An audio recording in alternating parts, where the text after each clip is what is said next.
time's come. I'm sponsored. Oh, no, wrong side. Sponsored. I'm joking, not really sponsored. I mean, if you all are looking for sponsors, you know, hit me up. Oh, yes!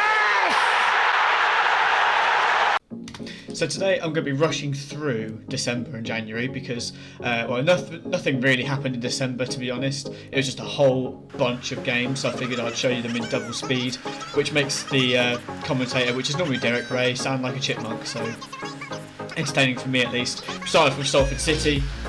Salford City was quite a tough game, to be fair. It ended up 3-4, so James scoring quite a few, Lana scoring as well. You'll see Lana scores a lot of goals this episode. He is an absolute machine for us. And then we go into another game against Port Vale. I mean, you'll see a lot of these are in so much just insane speed. I can't really keep up. But you've got Musiala scoring, you've got Lana scoring, you've got James scoring, all the usual scoring. Quickly we'll get involved in a bit as well. But these are mainly Lana. I mean, Lana's goal to game ratio right now is around about 1. So, you know, he's doing an insanely good job for us. I would argue he's been the signing of the season. So I'm quite excited to see how he does moving forward. But yeah, the reason why I'm skipping through this bit is because I also want to show you January in this as well. Oh, this free kick by Butler is immense, by the way. Oh yeah, cheeky little free kick goal from Butler.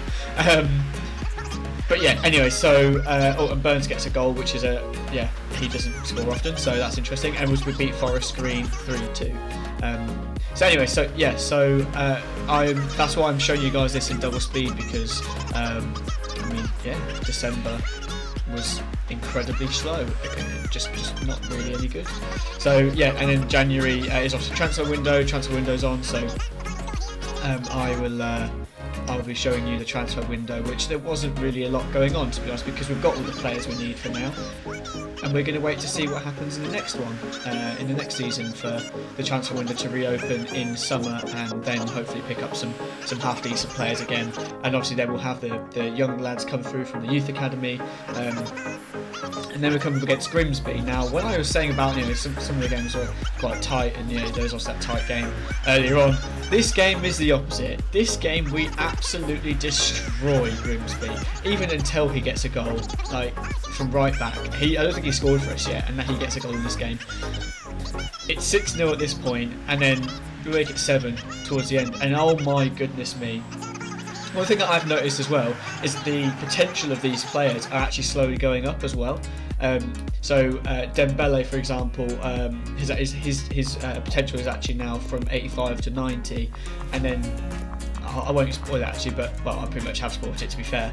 He then goes up again to 90 plus. So some of the potentials of these guys are actually really rocketing. Same with Musiala. Musiala right now I think is actually 80 to 85, and then he goes all the way up to 90 plus. Apaya picks up an injury in this game against Tranmere. At this point now we're in January, and that's why it's slowed down a lot, because I will be showing you guys more throughout this set of games. But yeah, we get slapped around, to be honest, by Tranmere Rovers 3-0. I still don't really understand how this happened. I don't know what. I think it was the counter-attack that did this in, so maybe that's all for me to look back on. But it did to make me think, okay, let's invest in the future. So Marcus Hills, good potential. Osama Dior, who we got for the young scouting thing at the start of the game, who actually has lower potential. But regardless, we've signed them both, and we immediately put them both onto the loan list. And then we simmed a game against Colchester, and we won that 1-0. We then get some swap deals, which was a terrible swap deal. I don't know who in their right mind would have taken that. We then get a swap deal for Beedling, which we reject because we don't need that sort of player. Then we accidentally quick sim against Harrogate Town, which we normally would sim because it's in the league, but we won that 3-1 anyway. Lana scoring 2, and Burns suddenly started scoring loads of goals for us, so Burns getting on the score sheet as well for some reason. We then get a loan to buy option for Dior, which we don't want. We don't want a loan to buy, so I said that to them, and they just got mad at me and just ran off. So anyway, we then find out that Dixon's departing, which hold your tissues, but yeah, very, very sad. So he's going.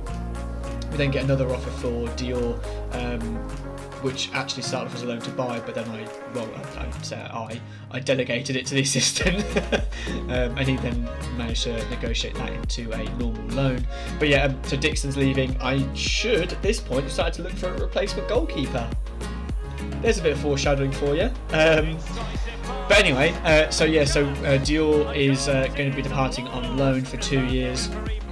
And also we managed to get a loan move for the other guy as well, for Hills. So yeah, which is pretty good, to be fair, because as long as they're not being loaned to someone in your league, they will have as much progression as they would do if they were playing the games, the usual amount of games for you. So I kind of figured, well, that's worth it, right? Like, because they're not going to be playing that many games for me, because they're going to be in a division above. We're going to need some actual properly good players, you know. We can't be messing around with 55 rated players anymore. We need some proper talent.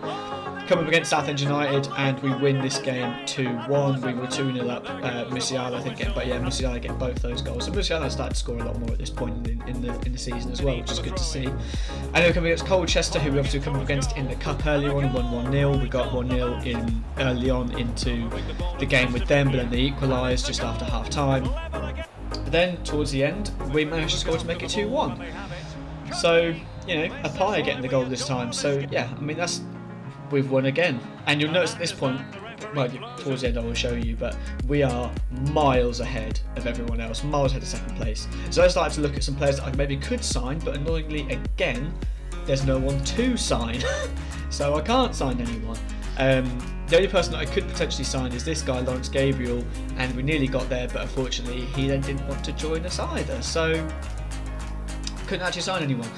We kept getting offers for Beedling for some reason, which I kept rejecting because we don't want to get rid of him, and then it was the end of the transfer market and we didn't do any deals, which is okay because our financial objective is really important. So we've sort of kept on we haven't kept on track. We are below track on that. We're not going to hit that at all. But anyway, it doesn't really matter. And then we start to sign some people, which we've got Hayward there, I think it was, and Stacey, both really good potential. Faulkner with a good potential as well. So we've signed them, got rid of the rest, and that then brings us into February. So thanks guys, leave a like, and I'll see you in the next video where we will finish the season.